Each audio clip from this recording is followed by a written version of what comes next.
কি হ'ল দাদা কিবা চিন্তা কৰি আছে অঁ এই দেৱৰাজৰ কথাটো চিন্তা কৰি আছো হঠাৎ যে হৈ গ'ল সঁচাকৈয়ে আমি সকলো আচৰিত হৈছোঁ মই কিন্তু আচৰিত হোৱা নাই দেই দাদু দেউতাকে পইচাৰ অসুবিধাৰ কাৰণেহে তেনেকৈ কৈছে এই অমৃতাইহে তাই বুজি পোৱা নাই মা কি পস্তাব তোক কথা এটা সুধো সঁচা কথা কবি দেই কম কোৱা তোৰ অমিতৰ লগত কিবা কাজিয়া লাগিছে নেকি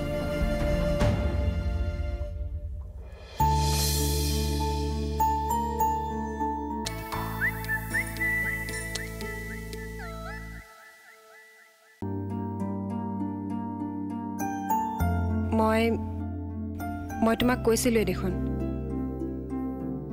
তোৰ প্ৰগ্ৰেমটো দেৱৰাজে পইচা দিয়াৰ কাৰণে বেয়া পোৱা বুলি কৈছিলি কিন্তু তইতো তাক এইটো কথা বুজাই দিয়া বুলি কৈছিলি তই কিয় পইচা ল'বলগীয়া হৈছে বুজাই দিছিলোঁ কিন্তু এতিয়া মই এইটো কথা বুজি পোৱা নাই যে ইমান সাধাৰণ কথা এটা সি কিয় বুজি পোৱা নাই শুন অমি তাৰ যদি ইমানে আপত্তি তেনেহ'লে দেৱৰাজৰ পৰা পইচা নোলোৱাটোৱে ভাল হ'ব নেকি নললোহেঁতেন কিন্তু তেখেতৰ পৰা পইচা নোলোৱাৰ যুক্তিওতো থাকিব লাগিব অমিতে যদি মোক সেই যুক্তিটো দিব পাৰে তেনেহ'লে এই মুহূৰ্ততে মই দেৱৰাজৰ পৰা সহায় নালাগে বুলি ক'ম কিন্তু চোৱাচোন সি মনে সজা কিছুমান ভিত্তিহীন কথাৰ কাৰণে মোক বেয়া পাই থাকিব সেইটো কেনেকৈ হ'ব পাৰে চা অমি তহঁতে কোনোবা এজনেতো কথাটো এৰা ধৰা কৰিব লাগিব নহ'লেচোন তহঁতৰ সম্পৰ্কটোৱে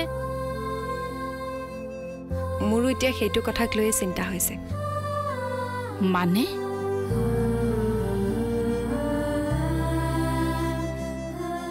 আপা অমিতক চিনি পোৱাত চাগে মই ভুল কৰিলোঁ কি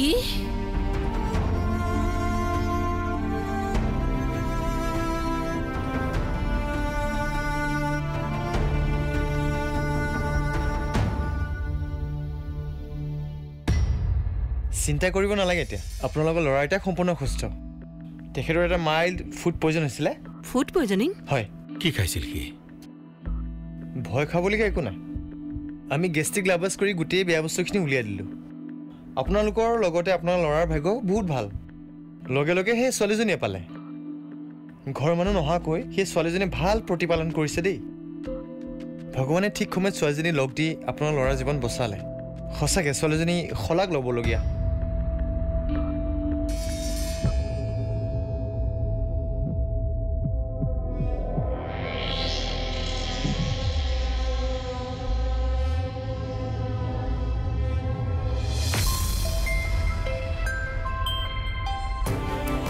আহিবাতো কিবা সন্দেহ আছে নেকি নহয় মানে এনেই সুধিছোঁ আৰু মই যাবলৈ ৰেডি হৈয়ে আছোঁ তেন্তে গুচিয়ে আহা নহ'লে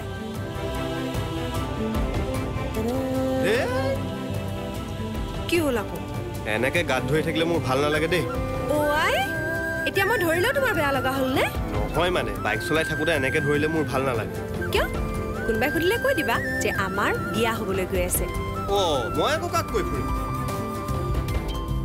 যিবোৰে দেখিব বুলি তোমাৰ ভয় লাগিছে সেইবোৰকে ক'বা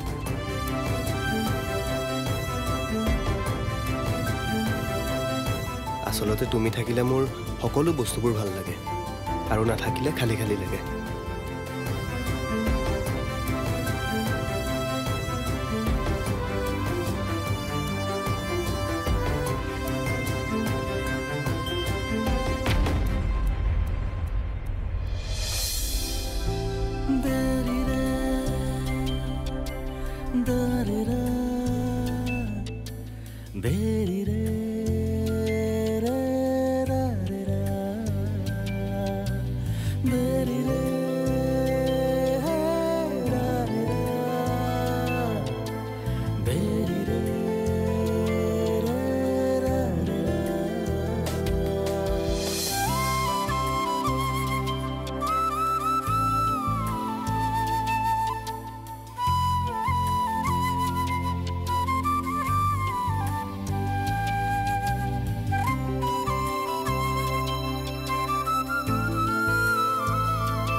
তুমি ইয়ালৈ কিয় আহিছিলা?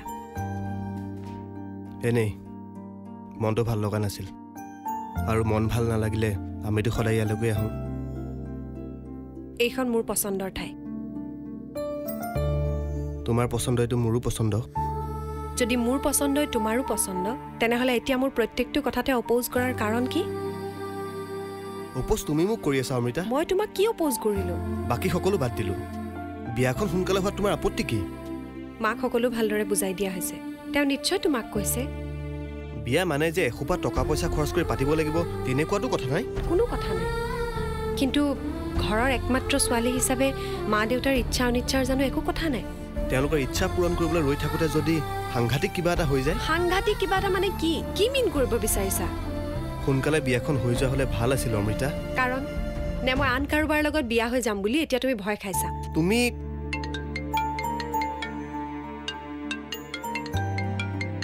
এক মিনিট। হেল্ল', কাৰ ফোননো? মোৰ আগতনো ৰিচিভ কৰা হ'লে কি হ'লহেঁতেন?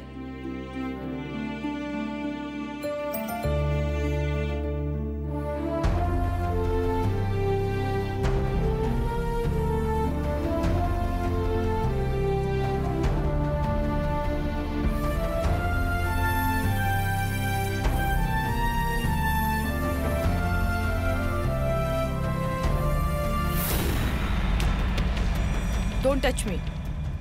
তুমি অলপ বেছি কৰি আছা বিৰিনা। বেছি কৰাৰ কথা তুমি নকবাই।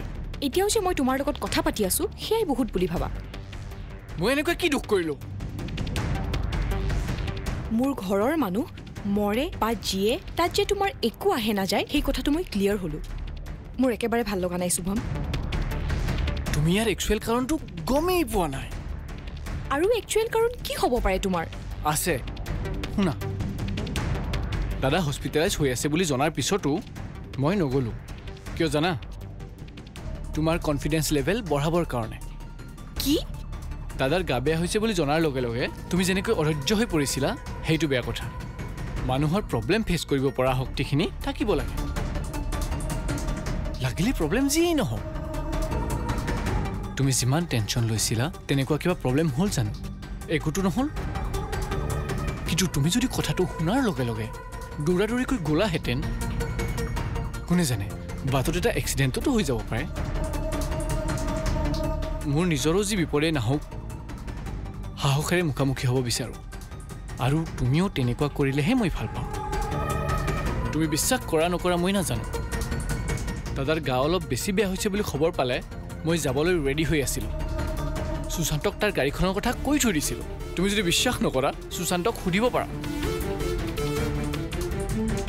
তোমাক ভাল পোৱা মানুহ হিচাপে তোমাৰ কনফিডেন্স লেভেল বঢ়াবলৈ নিশ্চয় মইতো একো ভুল কৰা নাই। বিৰিনা, আই এম চৰি শুভম। মই তোমাক সঁচাই বহুত ভুল বুজি আছিলোঁ। I am extremely sorry. It's okay baby.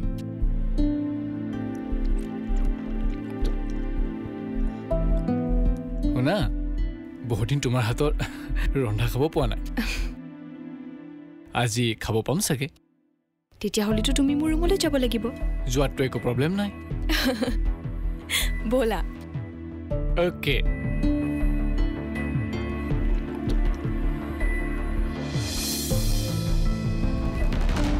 মই ভাল পাইছোঁ এতিয়া। হ'লেও তোমাক অলপ ৰেষ্টৰ প্ৰয়োজন। তোমালোকে মোক একেবাৰে বেমাৰী কৰি পেলাইছে, যেন বহুত দিন ধৰি বিচনাতে পৰি আছোঁ। তোক ক'লেওনো তই কি বুজি পাবি? পাম, কওকচোন। মই পিছে এটা কথা গম পাইছোঁ। কি?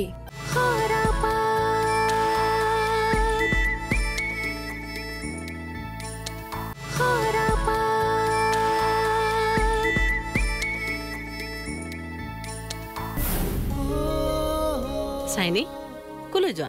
মই যাওঁ আণ্টি। কিয় যাবা আকৌ? মানে ভাত খাই যোৱা আকৌ। নাই নাই, ভাত নাখাওঁ। ভাত খাই যোৱা চাইনি? নহয় ছাৰ, ভাত খাই গ'লে দেৰি হৈ যাব। মই থৈ আহিমগৈ নহয়। তুমি তুমি মোক থ'বলৈ যাওঁ বুলি ক'লেও মই যাবলৈ নিদিওঁ নহয়। বিচনাৰ পৰা উঠি অহাটোতে মই বেয়া পাইছোঁ। অঁ, তুমি কিয় উঠি আহিলা? মই ভাল পাইছোঁ এতিয়া। হ'লেও তোমাক অলপ ৰেষ্টৰ প্ৰয়োজন তোমালোকে মোক একেবাৰে বেমাৰী কৰি পেলাইছে যেন বহুত দিন ধৰি বিচনাতে পৰি আছো বহুদিন পৰি থকা অসুখ ইয়াতকৈ হঠাৎ হোৱা অসুখবোৰৰ কাৰণে মানুহ বেছি চিৰিয়াছ হ'ব লাগে তুমি ঠিক কথাই কৈছা তোমাৰ পেটৰ পৰা পাইপ ভৰাই বেয়া বস্তুবোৰ উলিয়াই পেলাইছে তুমি কিমান কষ্ট পাইছা ভাবাচোন ঠিক আছে মই ৰেষ্ট লওঁগৈ তুমি ভাত খাই যাবা কোনোবা এটাই থৈ আহিব দিয়া তুমি যোৱাৰ কাৰণে ইমান চিন্তা কৰিব নালাগে তুমি আজি আমাৰ ওচৰত ভগৱান হৈ থিয় দিলা তোমাক ভাত এসাঁজ খুৱাই নপঠালে মোক পাপাই চুব হ'ব দিয়ক ইমানকৈ কৈছে যেতিয়া খায়ে যাম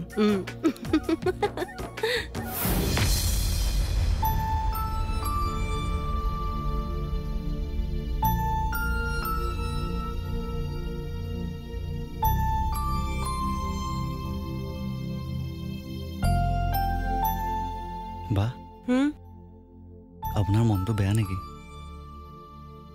এনেও কিবা মনটো ভাল লগা নাই প্ৰগ্ৰেমটো কামত কিবা খেলি মেলি হৈছে নেকি প্ৰগ্ৰেমৰ কথাত নহয় বেলেগ এটা কথাৰ কাৰণেহে মনটো ভাল লগা নাই কি কথানো তোক ক'লেওনো তই কি বুজি পাবি পাম কওকচোন মই পিছে এটা কথা গম পাইছোঁ কি প্ৰগ্ৰেমটো পাতিবলৈ লোৱাৰ কাৰণে অমিত দাই বেয়া পাইছে ন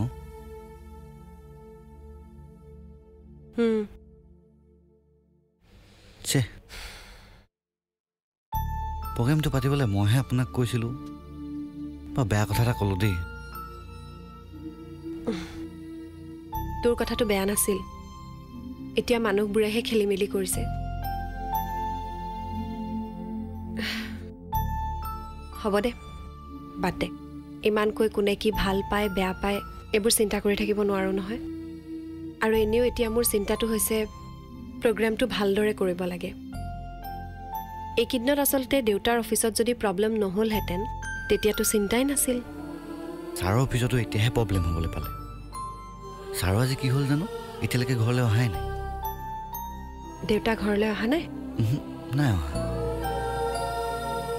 ইমান দেৰিলৈকে কলৈ যাব পাৰে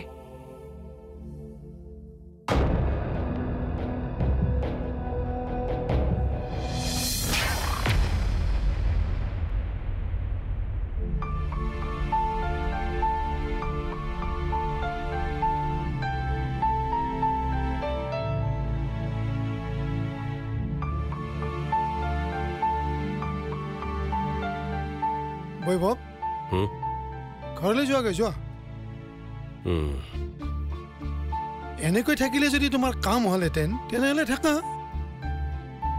কামটো নহয় হ'ব নেকি যদি নহয়ে ইমান ৰাতিলৈ বাহিৰত থাকি কি লাভ লাভৰ মূৰত ঘৰখনৰ মানুহে টেনশ্যন খাইছে গম পাইছোঁ কিন্তু আৰু কোনো কিন্তু নুলিয়াব এতিয়া ঘৰলৈ যোৱা যি হ'ব লগা আছে হ'বলৈ দিয়া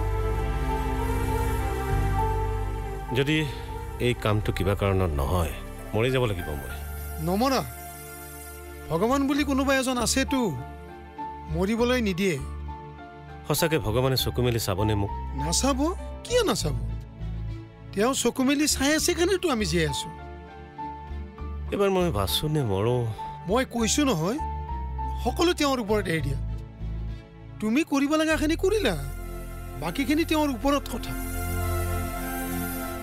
তোমাক সাহস দিবৰ কাৰণে কথা এটা কোৱা বুলি নাভাবিবা তথাপি এটা কথা মই কওঁ কোৱা কাম নহ'ব বুলি তুমি যিমান টেনশ্যন খাইছা আচলতে তাতকৈ দুগুণ টেনশ্যন মই খাব লাগিছিল তুমি মালিক মানুহ এই কামবোৰ বাদ দিলে কালি এটা নতুন কাম তুমি এডজাষ্ট কৰি ল'বা কিন্তু মই কি কৰিম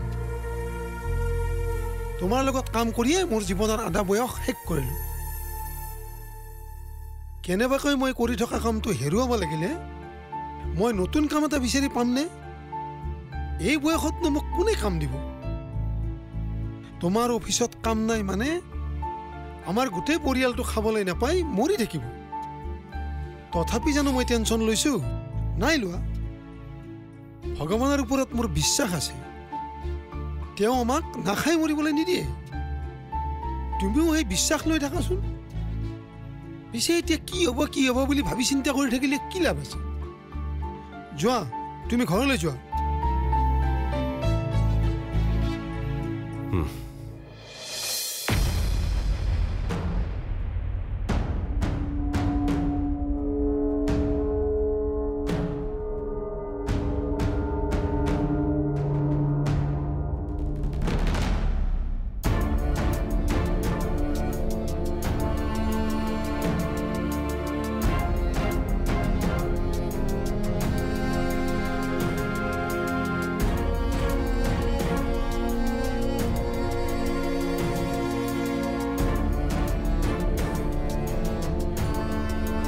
এনেকুৱা হ'ব বুলিতো ভবা নাছিলোঁ তুমি বেছি টেনশ্যন লৈছা নেকি দেউতা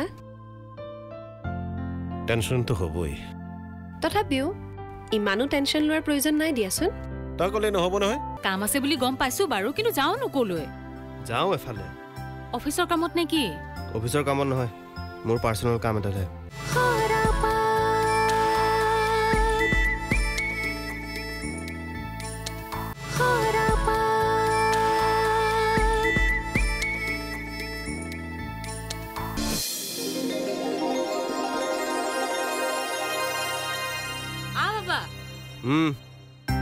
বাবা ৰুমত আছো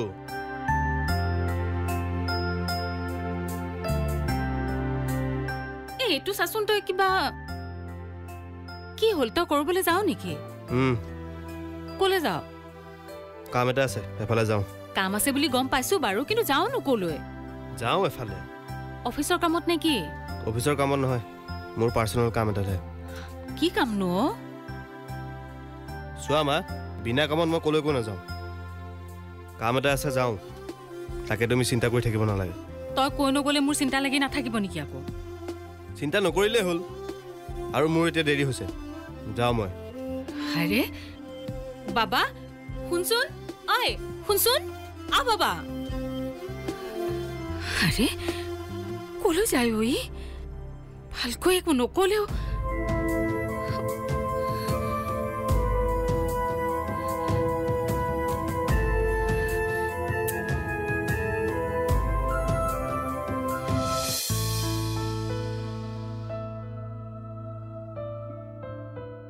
এনেকুৱা হ'ব বুলিতো ভবা নাছিলোঁ তুমি বেছি টেনশ্যন লৈছা নেকি দেউতা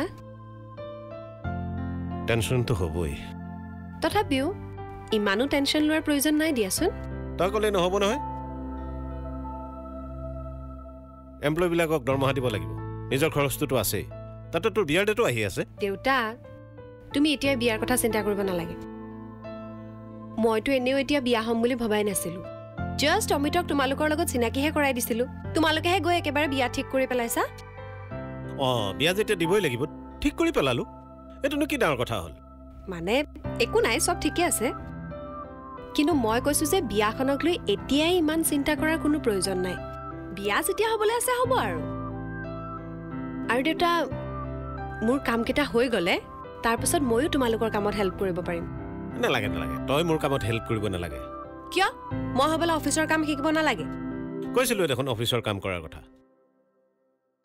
তইহে সেইবোৰ কাম নকৰোঁ বুলি ক'লি তেতিয়া ক'লো আৰু দিয়া কিন্তু এতিয়া ভাবিছোঁ ময়ো অফিচৰ কামবোৰ শিকোঁ ঠিক আছে শিকিবি বাৰু দেউতা তুমি ইমান টেনশ্যন লৈ নাথাকিবা না মানে তুমি টেনশ্যন ল'লে মোৰো টেনশ্যন হয় দিয়াচোন প্লিজ ইমান টেনশ্যন নল'বা হ'ব দে নলওঁ এতিয়াহে লাগিছে মোৰ দেউতা আজি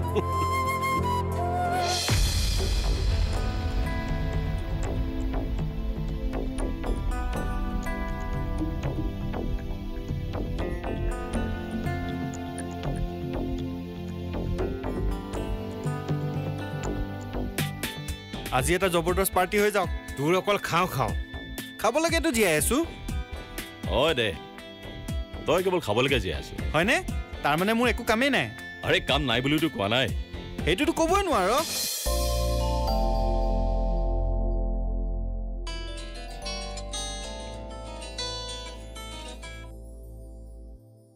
হেল্ল' তুমি ক'ত আছা অমৃতা মই ঘৰতে আছো আমাৰেই কৰবালৈ গৈছে তুমি জানা নেকি ক'লৈ গৈছে সি মই নাজানিম নহয়